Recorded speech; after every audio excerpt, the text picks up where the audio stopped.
Hey guys, how's it going? A few months ago, I uploaded a video showing my micro PC or UMPC collection, all my small computers, and a lot of people enjoyed that. Now I want to show you guys even more of my gadgets. I have another collection here, which is my phone collection and smaller gadgets, basically my MP3 players and stuff, and small tablets I want to show you guys. Believe it or not, this is not even my complete collection. I actually sold about 1/3 of my collection. So what you see here is basically the remainders of my collection. I know it sounds crazy, but yeah, that's true. And yeah, I'm just going to go through each of these devices. Some of them you may have seen before from my other video because they're both small tablets and microcomputers. But it should be fun. I'll go through each of them, tell you a bit about each. I'm not going to turn any of them on. It's going to take too long to charge them and turn each of them on. But I'm just going to give a brief overview of each of them. Okay. Alright guys, first we're going to start off with the Fossil Abacus. I'm going from left to right here. So this is the Fossil Abacus. This is one of the first smartwatches that ever came out. This was released back in 2003, I believe. And it ran a full version of Palm OS, which is pretty unique. I think I showed this in one of my other videos if you actually want to see it running. But yeah, this is one of the first smartwatches made by Fossil, surprisingly, I guess. Way back in 2003, and yeah, it runs full. I think Palm OS 4 or 5. I'm not really sure, but yeah, pretty interesting. It has, I believe, it's a micro USB or a micro. Oh, it's a mini. Yeah, it has a mini USB connector right here. I guess that's what was common back in the day. But it's pretty cool to see an old smartwatch like this. And the reason is because now we have so many different smartwatches, like the Huawei watch. This one runs Android Wear 2. And this is pretty much my main smartwatch this year, I guess. Well, mainly because I have an Android phone, so I can't use the Apple Watch. But I also like this design as well. I like the round, circular design. It's more reminiscent of traditional watches. The problem with Apple Watch is that it's like this square, rectangular design, which it looks a little bit tacky to me. I want something like more classy and traditional. It's got wireless charging, of course, or actually magnetic charging, I should say.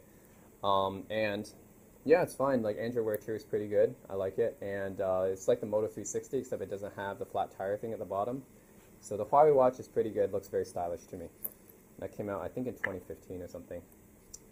And then this is the Pebble Time Steel. Pebble is a company that kind of made smartwatches explode in popularity, and I think it's they literally and figuratively kickstarted the smartwatch kind of craze because they launched their first smartwatch on Kickstarter. And it was one of the most backed Kickstarter projects at the time. Got really popular. This is the Pebble Time Steel, which is one of their later iterations. But now they're out of business. They're kind of like a victim of their own doing, I guess, of their own industry that they kickstarted. They just couldn't compete with the Apple Watch and the Android Wear watches, I guess, because this thing lasts a long time. The good thing about this is the battery life lasts like a week or something. But it had like a limited color screen. It was very small resolution. And I guess it just couldn't keep up with Apple Watch and Android Wear. So apparently the company just couldn't last anymore. But yeah, I got this from Kickstarter. Pebble Time Steel. Rest in peace, Pebble. You will be missed for some of us. Next I have the Neptune Pine, which is marketed as a smartwatch by the company. I don't think the company's in business anymore either. But yeah, this is actually not just a smartwatch. You can see there's grooves. You can attach the band to it and stuff, but it actually is not a smartwatch. It's actually just an Android tablet, a very, very small Android tablet. It runs Jelly Bean 4.2. It does not have the full Google Play Store integrated, which is kind of sad, but I think you can sideload apps and stuff into it. So yeah, I have this. It's a pretty interesting piece here. I think this is still my smallest Android tablet, or Android phone, actually. This is actually a phone, by the way. I think there's a slot for a SIM card here somewhere. You can actually put your SIM card in and make calls using this thing, which is a little bit incredible. But yeah, it's a full Android device here. Very, very tiny and small. Next we have the ZTE Open C, which is a Firefox phone. And that's pretty much the main point of this phone, really. That's why I have it. It's not a very high spec phone. It's not a high range phone. It's not a mid range phone. It's a low range phone. So the specs aren't very good and stuff. Firefox OS is meant to be just on low end devices, I think. So the OS itself is not that great, but I have it as a piece of technology history, I guess, that Firefox actually made an OS at some point. So that's cool. Next we have the Nokia N900. This ran MAMO 5, I believe. It's a slider. You have a full QWERTY keyboard here. This is one of their better phones, I think. One of their few MAMO devices. This is before they switched to MeeGo. And I think this came out right after, what, the N810 and the N97, I think. Yeah, it has a 5 megapixel Carl Zeiss lens. Nokia has always been well known for putting good lens on their phones back in the day. And they have some pretty interesting designs. This phone's pretty good. The N900 from back in the day. And yeah, it's a good phone. Next I have the Sharp Sidekick. This is from 2009. This is part of the line of devices. It used to be called the Danger Hip Top, and then it used to be called the T-Mobile Sidekick. Now it's called the Sharp Sidekick. Back in the day, we didn't have mobile messengers like WhatsApp or Viber or WeChat or Line. So you just had MSN, AIM, ICQ, and those kind of things, like computer messengers. Remember those?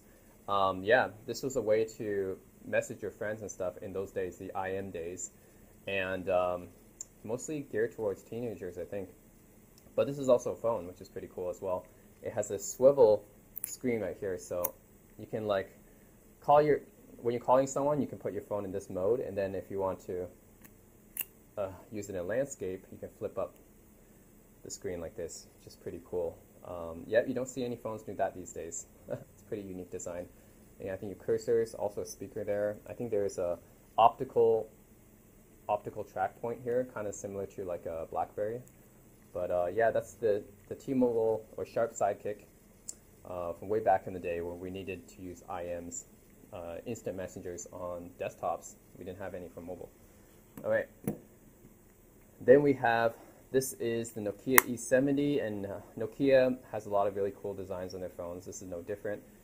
Still to this day, I don't think any phone has this kind of design. It has a numpad at the front for calling. You know, you got your standard phone look right here, numpad. And then when you want to use it as an input device, bam, transforms into a QWERTY keyboard like this. And you can use it to text or to search on the limited web browser. And it's pretty innovative, I think. Haven't seen many other phones like this.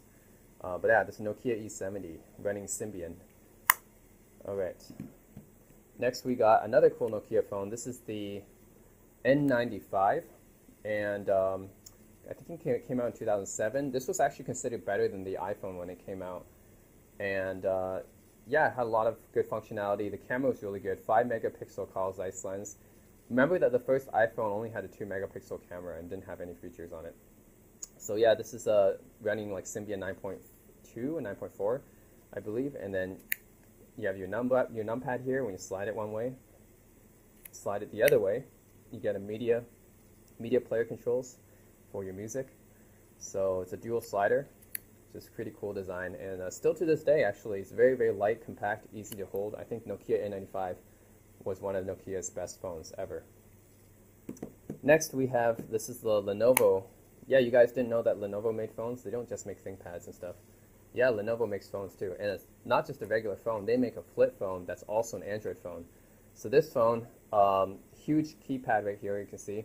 It actually runs Android 4.4, which is it still Jelly Bean? Yeah, I think that's still Jelly Bean.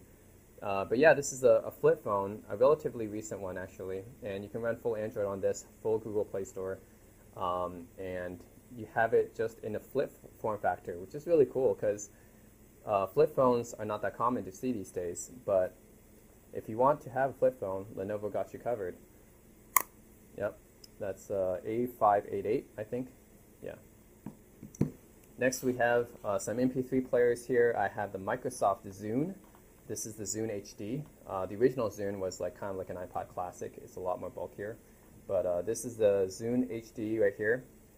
And yeah, it's very, very light. I think it's only 16 gigs of flash storage, but anyways, a very light one. You can even use it today just for jogging and stuff, going out for a run or working out. It's still very, very capable. Very, very small, light, compact. Similar to the Zune HD, we have the iPod Nano 5th generation from 2009. And yeah, it's also very, very light, very, very compact. It's got the classic click reel here, which I really miss now. I think this is awesome, classic click reel. And it's got a video recorder on the back. This was to compete with the flip video. You guys remember that? Pocket camcorders and stuff. And can actually, this is one of the best iPods, I think, the iPod Nano 5th Gen. The last one with the click reel, I believe. And then they went to touchscreens after that. So it's still very light and very, very usable, actually, if you want to go work out and stuff. And it's a shame that Apple discontinued the iPod Shuffle, by the way. Now we have the HP Pre 3. You guys know the Palm Pre. It's one of the more innovative smartphones back in its day. This is the HP Pre after HP acquired it. This is the very last phone that was released with Palm's involvement, I believe. So it has HP on the back. This is actually marketed as a Pre, but basically carries over a lot of the stuff from its predecessor, the Palm Pre 2. But it runs WebOS. Those of you who are in the know, WebOS is kind of one of the more innovative OSs that were introduced by Palm back in the day. Now you see all the features of WebOS put into iOS and Android now, but it was one of the more innovative OSs back in the day. And slider, this is a slider, get your full QWERTY keyboard here. Yep, this is the HP Pre 3 with WebOS. I think this was 2011 or 2012 or something. Next we got this Samsung Alias 2. This is actually a flip phone. This doesn't run any Android. This is just running some proprietary operating system. But it's a flip phone, but it has an e-ink display, which means that this display can dynamically change depending on what application you're using. If you want a landscape, then it'll change to a QWERTY keyboard. If you want to just talk as a phone, you can change it to a numpad, which is pretty cool. So you're just talking on the phone, changes to a numpad. If you want to do a landscape, you can do that, and it'll change dynamically, which is pretty cool. Samsung Alias 2. Then we got another cool form factor phone, the Motorola Flip Out. Yeah, this one is, well, just look at the form factor here. Look, it's like a small tablet, very similar to the Neptune Pine I just showed you. Camera on the back even. But if you want to use it, you got this really unique QWERTY keyboard here. Look how tiny it is. It's a tiny QWERTY keyboard, and it just looks really, really cool. It's like something you would put on a keychain. Like, hey guys, I have my phone hanging off a keychain on my backpack here. It's like a charm. Okay. But yeah, it's pretty cool. I think it runs Android 2.1 or 2.3 or something. One of the gingerbread versions or something. Alright, next we have the Nokia N9. This one runs MeeGo, and I think that's really the special thing about it. The only device that Nokia ever released running MeeGo, which is the predecessor to Sailfish, some OS that some of you guys may know. And yeah, it's pretty good for the time. I showed in another video how it actually looks like, so just search in my channel for MeeGo, and you'll see how that operating system actually works. Next we have the Nokia N-Gage. This is the N-Gage QD. It's not the original one. So this one is meant to be a mobile gaming device and also a phone. So yeah, it can take in cartridges and stuff. It's got slots for that, the game card right there. And you can also call people on this. People call this a taco phone because it looks like a taco, and even the way that the keypad is arranged is kind of like typing on a taco, which is pretty interesting. You got your D-pad here. So yeah, it's a pretty interesting piece of mobile history, the Nokia N-Gage QD. Next we got, this is another mobile gaming device that's also a phone. It is the Xperia Play, Sony Xperia Play, the PlayStation phone, as some may call it, because look, the buttons are just like they are on a PlayStation controller. You got the triangle, square, circle, X, and D-pad. And I think these are touch surfaces or something here. But it runs full Android 2.3, I believe. And as camera, so it functions perfectly as a phone as well. So it's a touchscreen phone, it runs Android 2.3, use it to call people, and then you can play games with it. God, if Sony made a PlayStation Vita phone, I would go for that right away. Like, seriously, Sony, you got to remake this phone using modern operating system. Alright, and we have another Sony Ericsson here. This one, I think the back comes off a little bit easily here. Oh, it's 8.1 megapixels.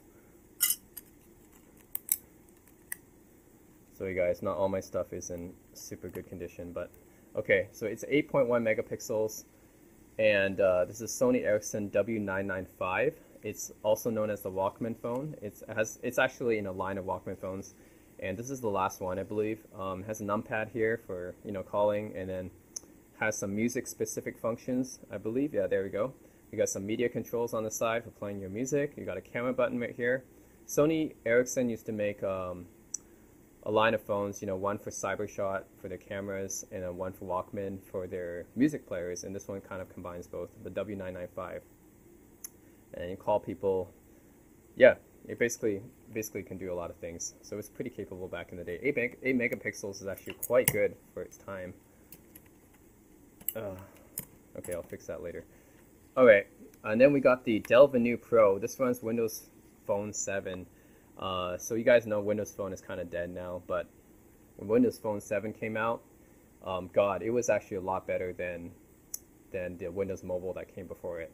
Windows Mobile was basically a piece of crap. Basically, once iPhone and Android came out, Windows Mobile was a piece of crap. Microsoft knew it, so they revamped their mobile operating system into Windows Phone. But as you guys know, it was too little, too late, and they weren't able to gain a significant hold in the market share.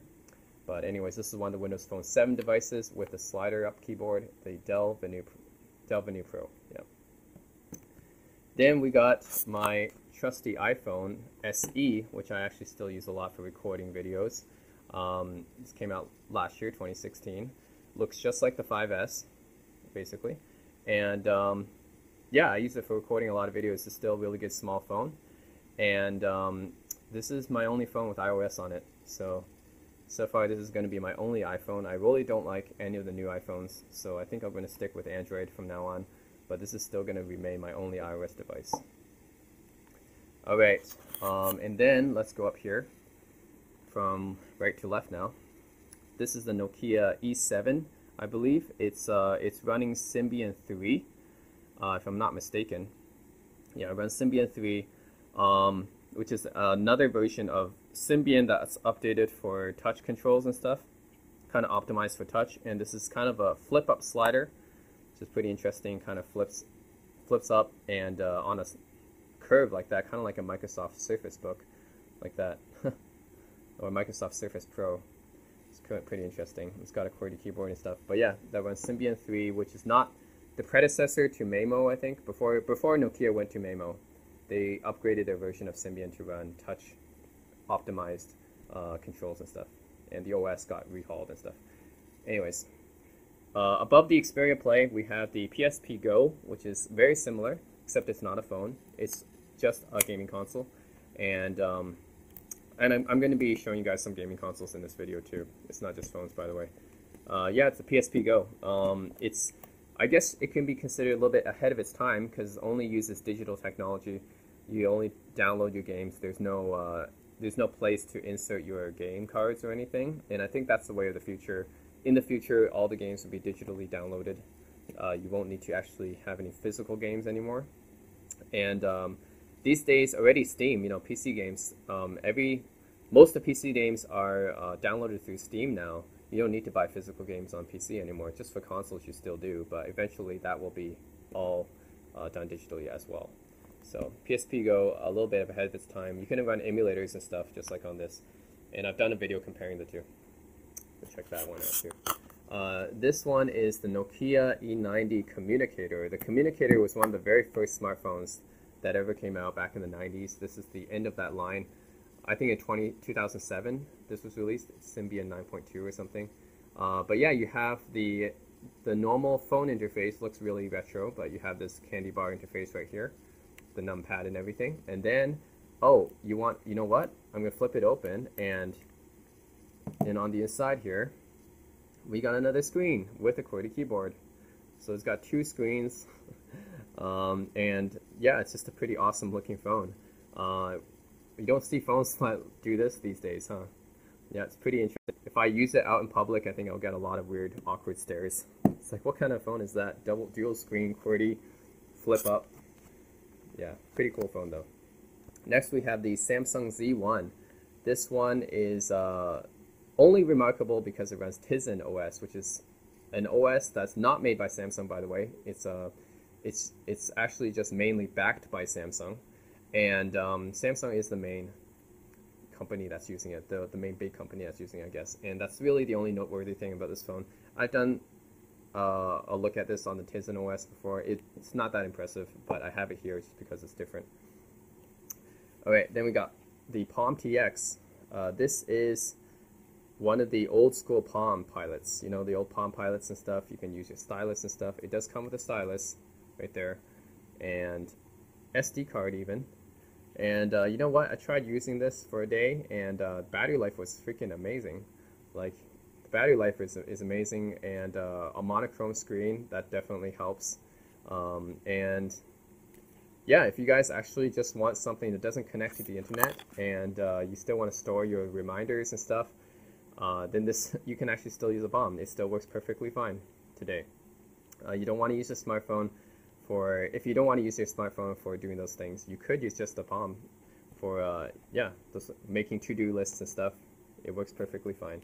This is a Palm TX from 2005. Alright, and then we have the Creative Zen Vision M, which was my old MP3 player from 2006. This was actually one of the better MP3 players when it came out, competing with the iPod Classic. 30 gigs. By the way, guys, this is what 30 gigs looked like back in the day. This is because it used a rotating hard drive like the iPod Classic, and that's how big it was, that's how thick it was. But it was better than the iPod Classic when it came out. It had a FM radio, voice recorder. It had a number of features that the iPod Classic did not have at the time. This is a touch script here just to scroll through your lists, kind of similar to the click wheel, left and right here. But I liked it. Yeah, this is Creative Zen Vision M, and it can play videos as well, by the way. I think it was 256K colors, which is a lot back then. And it can play music and photos and video, of course, on that small 2.5-inch screen. Next, we have the Motorola Razr. This one should be familiar to a lot of you. This is actually the Razr 2. It's not the original Razr. The original Razr was a little bit wider than this. It was a little bit wider, but this is the Razr 2, which is a little bit slimmer. And this is the gold color edition, which you know, a lot of Chinese people love. Look, I got a gold Motorola Razr. Yeah, now buy it from me for 10,000 bucks, please. Yeah. But yeah, you see this classic Razr trackpad here, just in gold. Yeah, maybe some of you guys remember back in the day. It does charge by micro USB, by the way. You can still use your modern chargers and stuff on it. But yeah, if you really want to use a flip phone, this will be, doesn't get more iconic than the Motorola Razr, actually. Alright, moving on, we have the Philips PMC here. This is running on a platform called Portable Media Center, which back in the day, if you guys remember, this little logo here, this is the Windows XP logo, right? Back in the day, like around 2005, like the mid-2000s, Windows released a version of XP called Windows Media Center Edition. And this was intended to connect to all the home media devices and everything and make it easier for you to play media. So they also released a few media players based on an old operating system, actually pre-Pocket PC, the pre-Pocket PC platform called Windows CE. That was the embedded operating system released for the old Windows mobile devices, even before the Pocket PC operating systems. And this PMC platform was based on Windows CE, and that's what this device ran. There's a few others, Creative Zen, iRiver, I think, ran a few of those. But yeah, the interface basically here would be based upon kind of like a Windows XP Media Center Edition interface. And you can play movies and videos and photos, of course, but only if you go through like Microsoft's formats, like WMV, I believe, and WMA, like the Windows Media Player formats. I think you had to convert it, and that kind of made this not so great of a choice. It's kind of like now, well, kind of like before with Apple, that you had to go through iTunes for everything. Well, this was at the time of Windows. You had to convert everything to their format, WMV and WMA, else you can't play their files. But yeah, this looks kind of like, this is pretty interesting because you can actually attach a TV out to this thing, kind of like the Arcos. So up here you have the AV out and AV in, so that's kind of rare to see. The AV in here is similar to the Arcos. You can record from TV out, but it doesn't take component. I think it only takes composite here. Headphone jack and AV out, of course.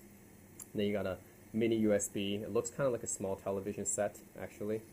You have the media player buttons here and the navigational buttons here. But yeah, it's kind of interesting. I think this is one of the more interesting PMC devices. As you can see, there we go, Windows Mobile right at the back. This is the PMC edition. This is a removable battery. Huh. It filled 30 gigs. That's how much this had at the time. Well, that was in line with the other PMPs at the time, the Arcos, the iRivers, the Creatives. But yeah, that was back in the day. Windows had their own platform for that. There we have the BlackBerry Key 1. This is the second BlackBerry phone, actually third BlackBerry phone. I keep forgetting about the D-Tech. The first one was the D-Tech, actually, I think, and the second was the Priv, which I also had. This might be the third BlackBerry phone with Android, the Key 1. Anyways, this is still their best Android phone, I think. I've used this one for a month or so, in between phones, and I liked it. The only thing I didn't like was the mid-range hardware. The hardware is not very good. It was kind of like a mid-range Snapdragon processor. It wasn't very fast. But the battery life on this was very good. Probably the best until I got my Xperia XZ1 Compact. This is probably the best battery life. The physical button keys here, pretty decent. Not quite as good as the Passport. Not quite as good as the Bold 9900. But it's still better than a lot of physical keyboards on other phones, I guess. So yeah, a decent attempt at a physical keyboard. It is much better than the Priv. Yeah, having used the Priv, I can say the battery life on this is much better. The keyboard is a lot better than on the Priv.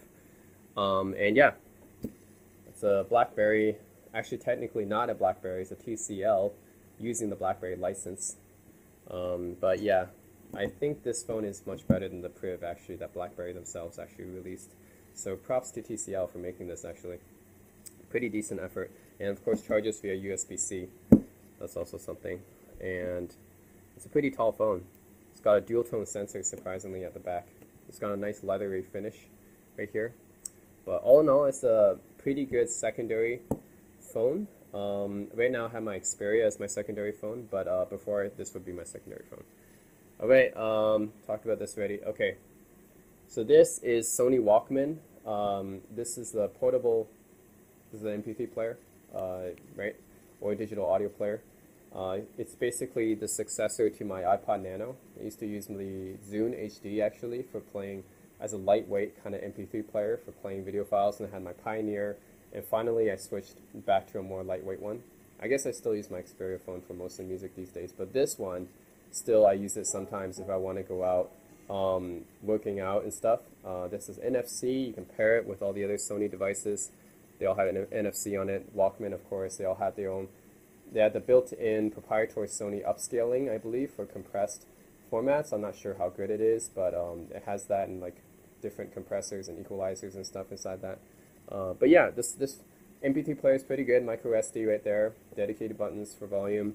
Dedicated buttons here. Not Android, by the way. So the battery life is very good, partly because it's not running Android. Navigational buttons right here. And yeah, it just lasts about the battery lasts about a week. It's very, very lightweight, and you can put all your music on it. So what's not to like, right? Very, very small and portable. Very, very light. Yeah, I think it's pretty thin too. All right, and then we have the Jelly phone. This phone I got pretty recently. This phone runs full Android 7, so that might surprise you guys, but yes, it is running Nougat. A phone this size with a 2.4-inch screen. The processor is a quad-core. It's not the top-end Snapdragon or anything, but this is also a pretty good secondary phone. If you guys don't like to have the BlackBerry or the Xperia or like that as your secondary phone, if you want to go really, really small, you can use this guy as your secondary phone. And it even has a freaking secondary camera here. Look at that. You can do video calls on this thing. So it's like you can even put it in your front shirt pocket if you want. Back, I think this is the 8 megapixel back camera, which is pretty impressive. But yeah, it runs full Android and stuff. Full access to the Google Play Store, unlike the Neptune Pine. Neptune Pine, small but cannot access Google Play Store. This one, small but accesses Google Play Store. You have the full capabilities of that. And yeah, basically if you want a small phone, really small phone actually. The Xperias and the iPhone SEs the iPhone SE and the Xperia are pretty small, but this is a really, really small phone. Then go for the Jelly phone. Then we have another status device, I guess, the BlackBerry Porsche design P9981. It's the first Porsche design phone. with BlackBerry, I guess. And this is basically a BlackBerry Bold 9900, just in different dressing. It's got a leather back, and yeah, it's a BlackBerry Bold. What can I say? It's one of the best BlackBerries ever made, and the fact that it's got this limited edition, cool-looking keyboard and stuff. It's just mainly a collector's item, basically, for me. Well, most of these are collector's items, but yeah, this one more so than the others. It's a limited edition and looks really cool, and a BlackBerry OS 7. Runs BlackBerry OS 7 based on the popular 9900, so why not? It's a great phone. Would I use it today? Probably not, but it looks great on my shelf. All right, then I got the Sony Milo 2. Sony Milo 2 is kind of like a messenger device. A lot of these are old messenger devices from back in the day when you didn't have any apps and stuff. So you had specific devices just for messaging people, and a lot of people don't know that Sony made this thing. Yeah, it looks like a PSP, doesn't it? But yeah, it has a QWERTY keyboard instead of gaming controls. I think it can play photos, videos, music and stuff, as well as texting people using the instant messengers. So that's Sony Milo 2, and then we have something similar to that as well. We have the Nokia N810, this one running with Memo 4, I think. Has a stylus, I believe, as well. Does it have a stylus? Yeah, I think it has a stylus somewhere. But yeah, it's a resistive touchscreen, so you pretty much need a stylus for this. Flips up for the QWERTY keyboard here. It actually has a built-in back stand there. It has a kickstand right there. So yeah, that's the Nokia N810. Runs Memo and does Skype, does instant messengers, browses the internet, which is pretty good back in the day. Actually, I had a pretty good browser back in the day. It runs on Linux. You know, Memo is Linux based. So and yeah, the full QWERTY keyboard and everything. So this was for back in the day. It's called Windows. It was for internet tablets. That's what it was. Internet tablet back in the day. Phones did not have very good instant messengers and instant web browsers. So this was one of the devices that really helped with that. All right, and then a more modern device back here is a Nintendo Switch. Actually, looks just like an Android tablet, doesn't it? But once you turn it on, yep, it's you see Mario and Pokemon there. Yep, it's actually a Nintendo Switch. Without the joystick controllers attached to the side, it actually just looks like an Android tablet. Funny. All right, and this one is the Arcos 7. I used this device a lot back in the day. So Arcos today is a shell of its former self. Arcos back then used to be one of the more dominant players among the music video player scene. They were competing with Koan and competing with iRiver, Creative, Apple, of course. And they were actually one of the better ones. Yeah, today they just made cheap Chinese phones and stuff that are basically crap. But back in the day, they actually made some pretty good devices. This was one of them, the Arcos 7. There's also Arcos 5 model. Resistive touchscreen and stuff, removable battery, which you don't even see much these days. But yeah, it's pretty good. It actually played a lot of the major file formats and stuff, and I think screen res was pretty good for its time. It was 800 by 640 or something. But also a unique thing about Arcos is that you can connect a docking station to it, and it takes in component in and composite in, which means you can record anything that has a component out or a composite out, which could mean your PlayStation 3 or PlayStation 2, could mean your camcorder, could be your TV. So I actually used this to record some of my old PlayStation footage just directly from the PlayStation. It has a built-in DVR if you use that docking station. So that's one of the cool things about this Arcos. Like back in the day, you can just plug it in. If you want to have a movie you want to record, a TV show you want to record, some gameplay footage, you can use your Arcos to do it, and that's really awesome. So, and of course it plays a lot of the major file formats. So this is one of the better PMPs back in the day. Okay, then we have a modern style PMP. This is the Pioneer XDP. I call this a PMP. Basically, it's a DAP now. That's the word for it now. Digital audio player, but it can also play video, of course. Plays media. This thing has a pretty good DAC built in it, ESS Sabre DAC, I believe, and has a analog volume rocker here, which is awesome. But the main purpose of this device, this runs Android 5, by the way, is playing music. It has a really good DAC inside it, but it can also play video. With the screen, it's actually pretty good at doing that. But yeah, if you have a lot of songs and movies and stuff you want to watch, this is the current day equivalent of the Arcos, I guess. This thing had a 320 gig hard drive. Can you believe that? This thing had a 320 gig hard drive. This thing has 32 built in, plus you can add 2 micro SD cards into it, making it a total of, well, I have 128 each, so it could be 256 gig plus 32 gigs, which is a lot of storage space. So if you want to watch, if you have your movies and stuff downloaded and stuff and you don't want to stream it, or you don't like streaming stuff, like I don't like streaming Spotify or Netflix because I'm usually doing this on a plane, right? So I like to download my stuff, just put it in, and then view it offline, which is cool. And the dedicated media controls all here on the side. This is basically the modern day Arcos now, or the modern day Koan. Now we have the BlackBerry Passport. This is the last BlackBerry device, I believe, that was running BlackBerry OS 10.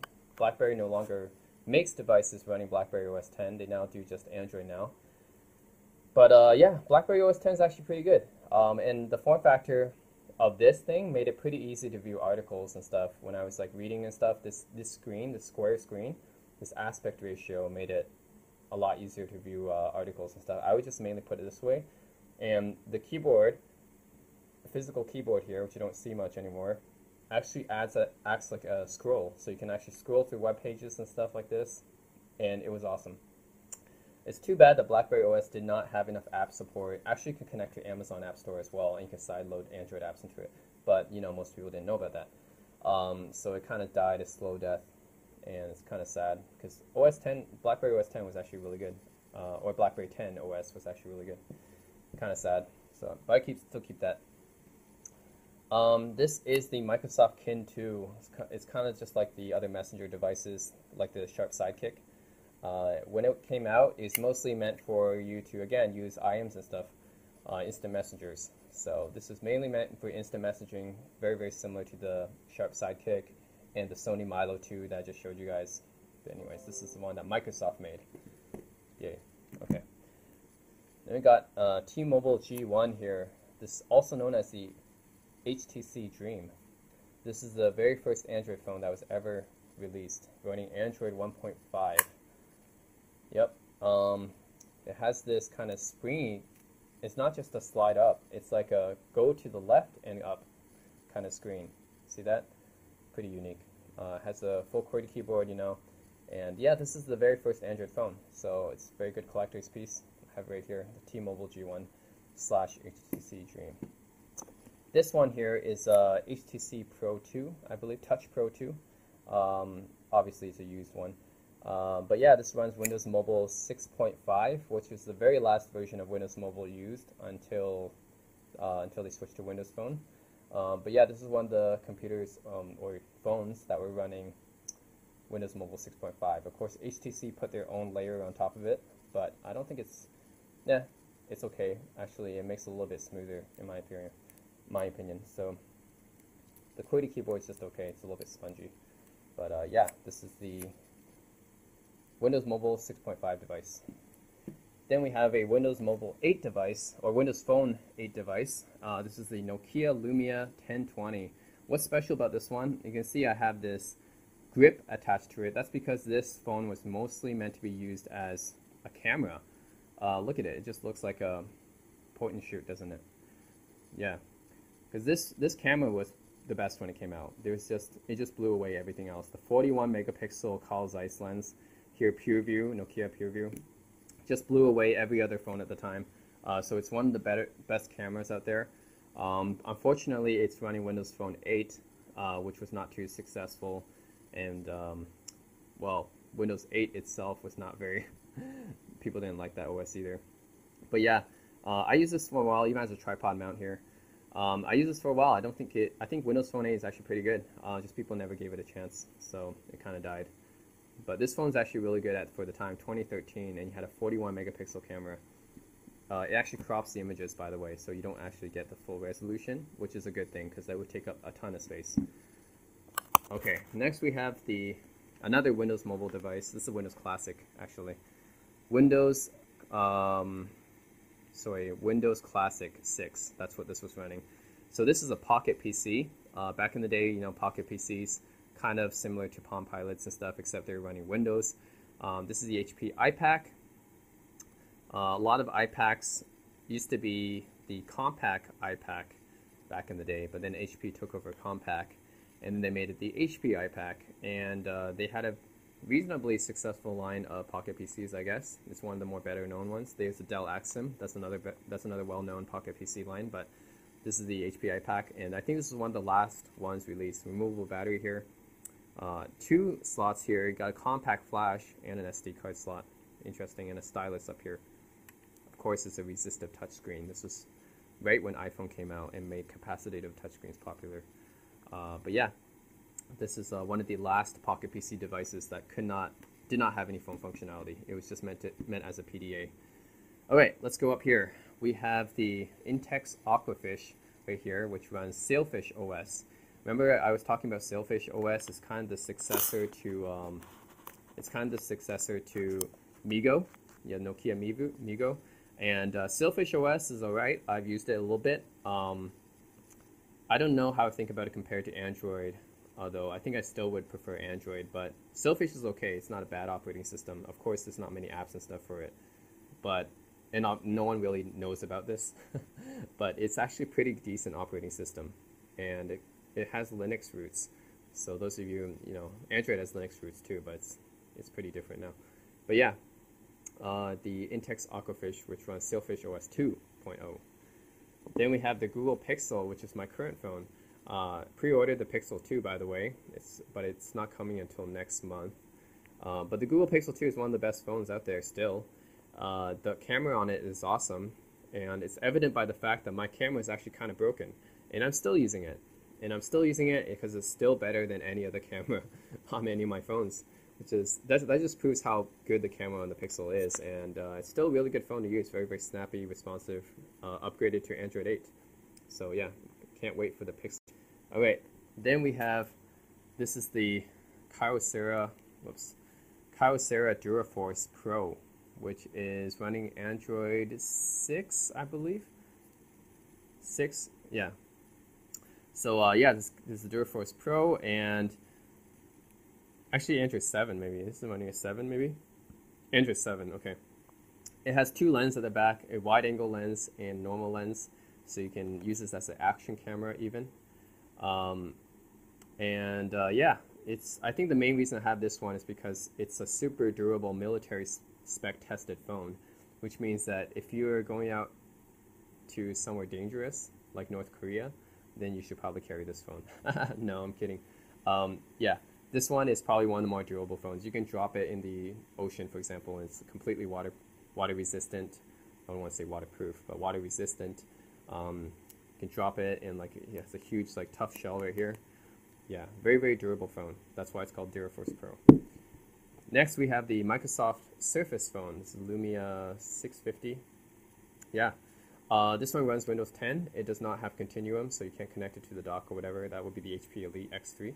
But I have this phone because I have to complete my Windows mobile collection here.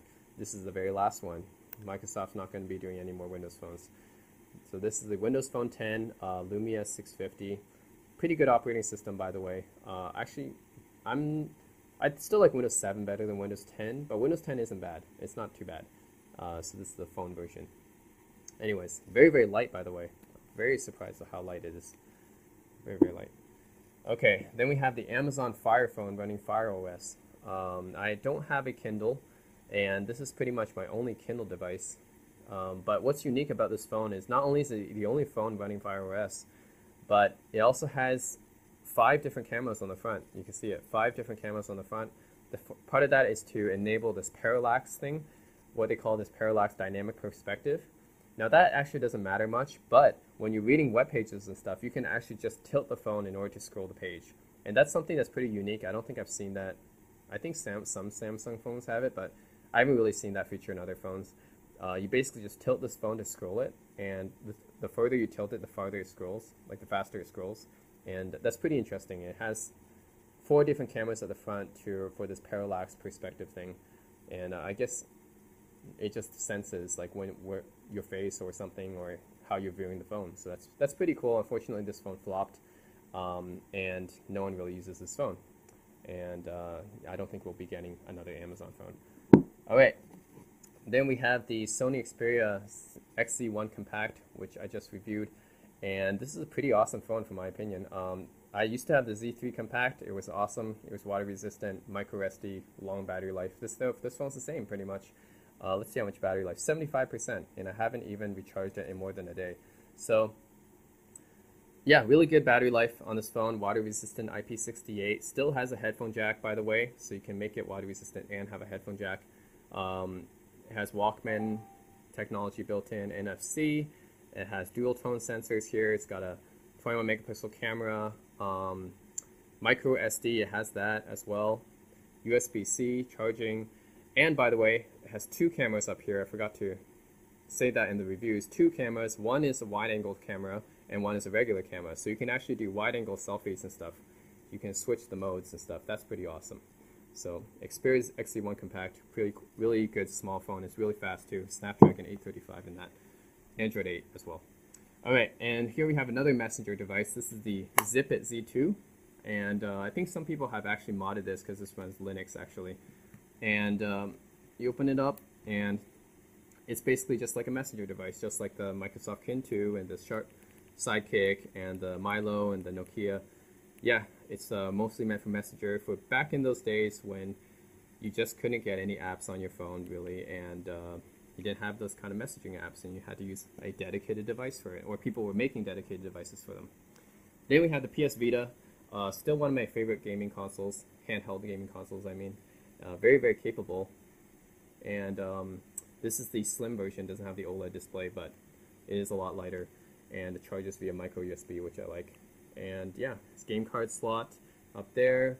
You have a proprietary memory card, which a lot of people gave Sony flack for that, and they should have made it just micro USB, micro SD. And yeah, otherwise, this actually still plays a lot of games, and a lot of games released this year, I mean, are still for PS Vita. So some of you might have thought that PS Vita had died a long time ago.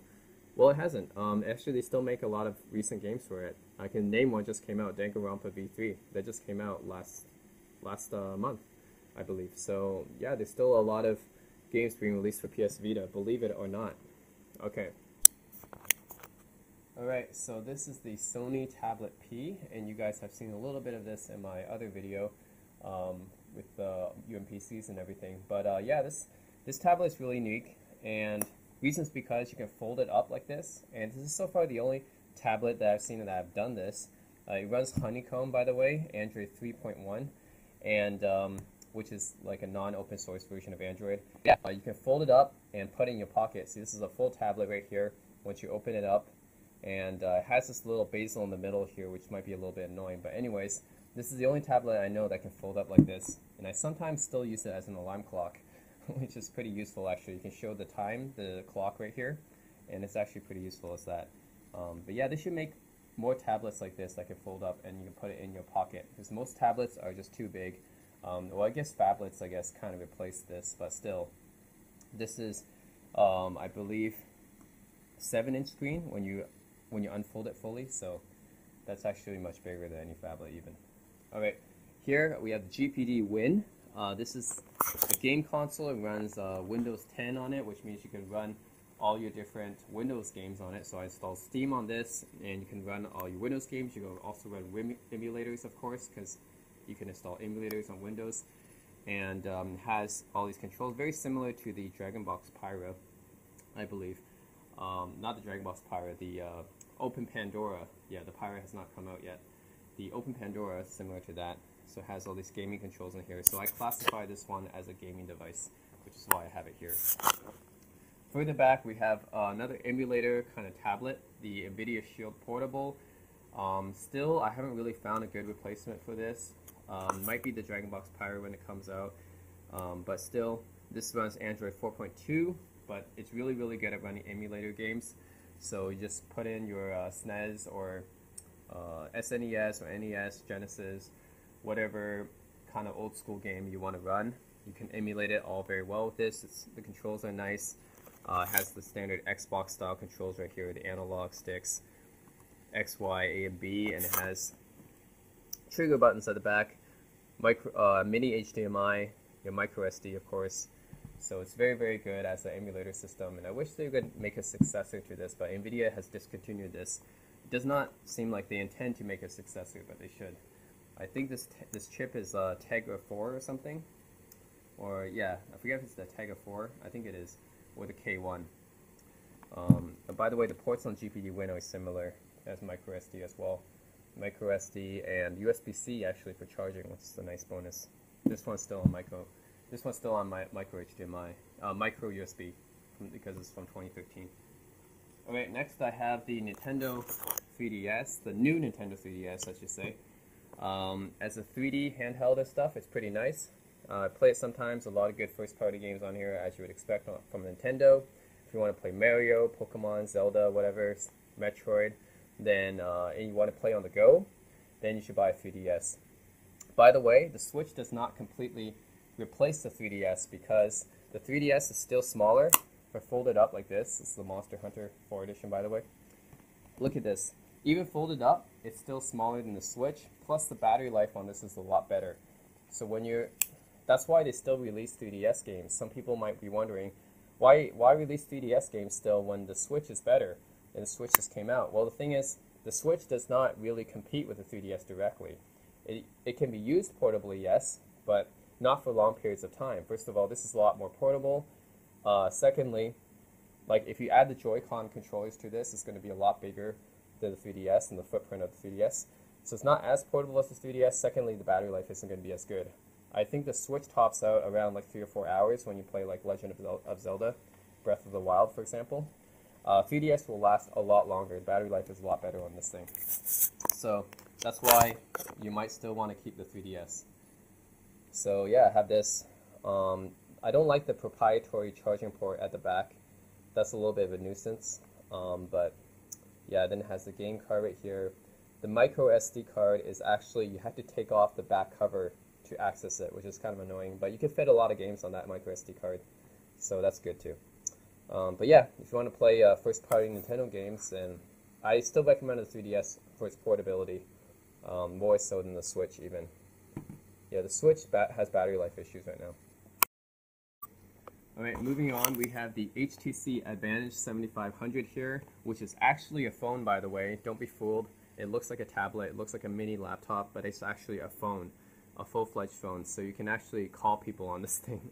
I know, it's kind of weird, but yeah, it has like a SIM card slot and everything.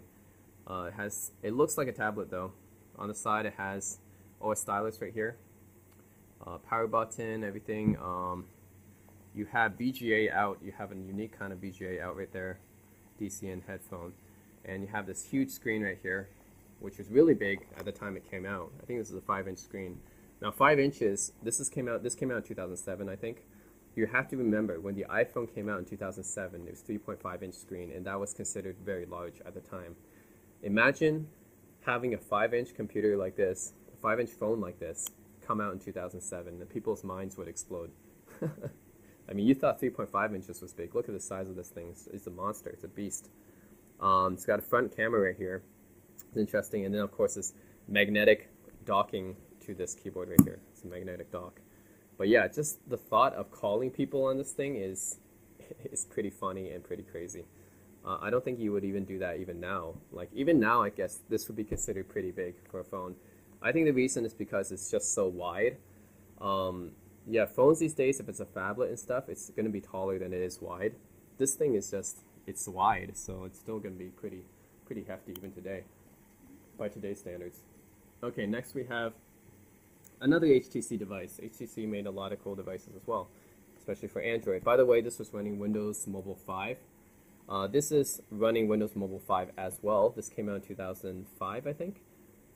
Yeah, 2005. Looks a little bit similar to the Advantage, except it's smaller, of course. The screen and everything's attached. It's not docked, but you have the QWERTY keyboard and everything here. It's called the iMate Jazz Jar, but it's actually called the HTC Universal. It's just branded under several different names. Here you have a few buttons here, home, whatever. Let's see, I don't know if you guys can see that, but yeah. Few button brightness, home, whatever at the side. You have SD card slot right there. It has a camera at the back, what is it, 1.3 megapixels, yay. That's the front camera on my iPhone SE, 1.3 megapixels, but that's the back camera here. And VGA camera here, I think, just 0.3 megapixels. But yeah, you can use this as a phone. You just have to slide it. It has this sliding mechanism where you fold it back and you slide it like this, and then it becomes a phone, kind of like a PDA almost. But yeah, you can use it like this. This is kind of like a Palm Pilot kind of configuration, and I guess you could use it as a phone, and then you just slide over. If you want to use it as a QWERTY keyboard, you just slide over like that. It's kind of like a tablet, like a convertible PC almost, like that. Okay.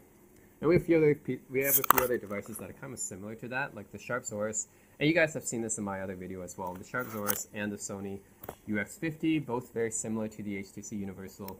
Both of them have this feature where you can rotate and slide it down like this, rotate and slide it down into tablet mode. Except these are not phones; these are just PDAs. So this one has like a rotated webcam out there. Yeah, it's QWERTY keyboard right here, scroller right here, which is pretty cool, pretty unique. And you have dedicated buttons for internet, mail, scheduling, your PIM functions right there. Sharpsaurus, similar. I believe they also come with styluses. There's a stylus for this. Oh yeah, the stylus for this is right there. Right there. You have a compact flash slot right there, headphone jack. SD card. So yeah, SD and compact flash. This is always nice. You have a stylus here as well. You have a keychain in case you want to attach this thing to your backpack. You have that. That's a power button. You have, what is this, memory stick? You have a memory stick card slot there. So yeah, and you have a record button. Don't forget that. Headphone jack and a record feature right there. So these three are basically kind of miniature PDA device things. Except this one's a full phone. Look, you even have the call buttons right on the keyboard. Have you ever seen a keyboard where you have dedicated call buttons right there? Like on this kind of device, a QWERTY keyboard with dedicated call buttons. It's usually on here, right?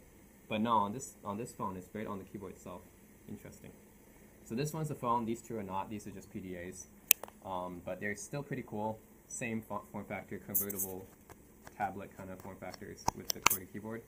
And PIM functions right there and right here. And I think at the bottom right here. So yeah. And that's it. Last but not least, I have the iPad Air, which I bought in 2013 and it still works. Ooh, look at this. Infinite. Ooh, okay. Yeah, this is the iPad Air I bought in 2013. I still use it. It's still my main tablet, and I don't feel any need to upgrade it. I know Apple has released like 100 different sizes of iPads since then, iPad Pro, whatever, iPad Mini. I never felt any need to change this device just yet, unless Apple purposely slows down my tablet, as they will do eventually. But right now it's still pretty good. Yeah, as you can see, I'm using it as the viewfinder for my DJI Osmo right now. That's how I know what I'm recording. But yeah, I don't feel any need to upgrade it. And that's still my main reader, ebook reader as well. But anyways, guys, that's my device collection just for my small gadgets. So now you've seen all my UMPCs, all my micro PCs, all my phones, all my MP3 players and gaming consoles, gaming handhelds, and small devices and small tablets. So if you have any questions, just let me know. I haven't shown you guys all my laptops yet. That might be in another video, but that's going to take up a lot more space than this because laptops are generally much bigger. I think I have like 8 laptops or 9 laptops as well, but I've done those in separate videos. But yeah, if you guys have any questions, let me know. This is my phone / tablet / MP3 player gaming handheld collection and messenger collection. Yeah, a lot of cool retro devices from days bygone, I guess, bygone days past. Yep, let me know if you have any questions, comments, subscribe if you like this channel, like this video if you liked what you saw. That's it, thanks for watching.